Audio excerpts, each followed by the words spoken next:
নমস্কার বন্ধুরা, সবিতা রান্নাঘরে আপনাদের সবাইকে স্বাগতম। আজকে আমি আলুর পরোটা বানাবো। আলুর পরোটা বানাতে লাগবে প্রথমে ময়দাটাকে সুন্দর করে ছেঁকে রেখেছি। তারপরে আলুর ছানাটা তৈরি করতে লাগবে আলু, লঙ্কা কুচি, ধনেপাতা কুচি, জিরের গুঁড়ো, ধনের গুঁড়ো, লবণ, গরম মশলা গুঁড়ো, লঙ্কার গুঁড়ো, চিনি। ভাজতে লাগবে সাদা তেল। এখন আমি ময়দাটা মাখাবো। ময়দাটা মাখাতে লাগবে লবণ, সাদা তেল,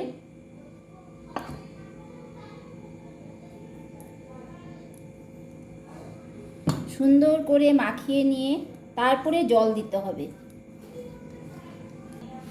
ময়দাটা মাখানো হয়ে গিয়েছে, এখন জল দিব। জল দিয়ে সুন্দর করে মেখে রাখতে হবে। ময়দাটা মাখানো হয়ে গিয়েছে, এখন আমি তার উপর দিয়ে সামান্য সাদা তেল দিয়ে দেব, যাতে শক্ত না হয়।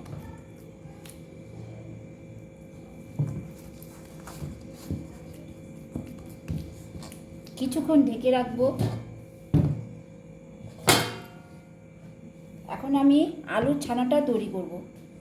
প্রথমে আলুগুলোকে সুন্দর করে চটকে নিব।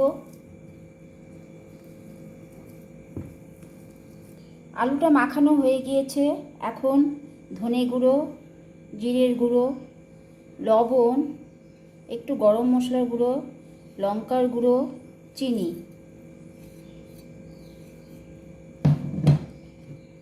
ধনেপাতা কুচি, লঙ্কা কুচি সুন্দর করে এখন মাখিয়ে নেব।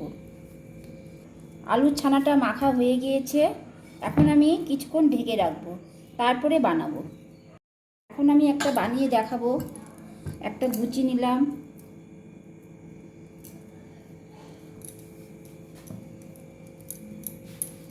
সুন্দর করে গোল করে একটু ময়দা ছিটিয়ে, হালকা করে ময়দা ছিটিয়ে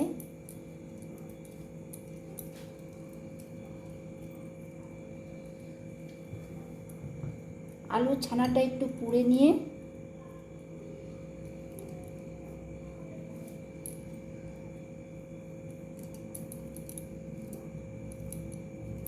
হাতের তালুর সাহায্যে সুন্দর করে হালকা করে একটু গোল গোল ঘুরিয়ে নিতে হবে। তারপরে হালকা করে বেলতে হবে।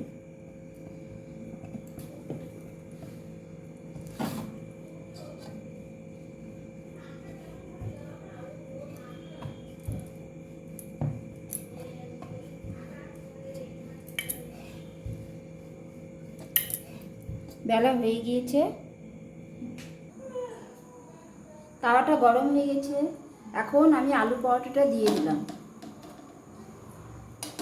হালকা একটু ভেজে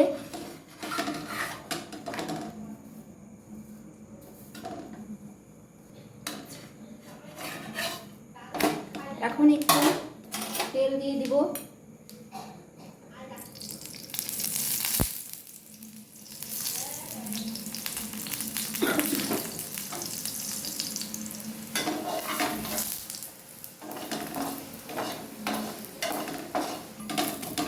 আমার আলু পরোটাটা হয়ে গিয়েছে। আলুর পরোটাটা হয়ে গিয়েছে, এখন আলু পরোটাটা দিয়ে চিকেন দিয়ে আজকে খাওয়া হবে।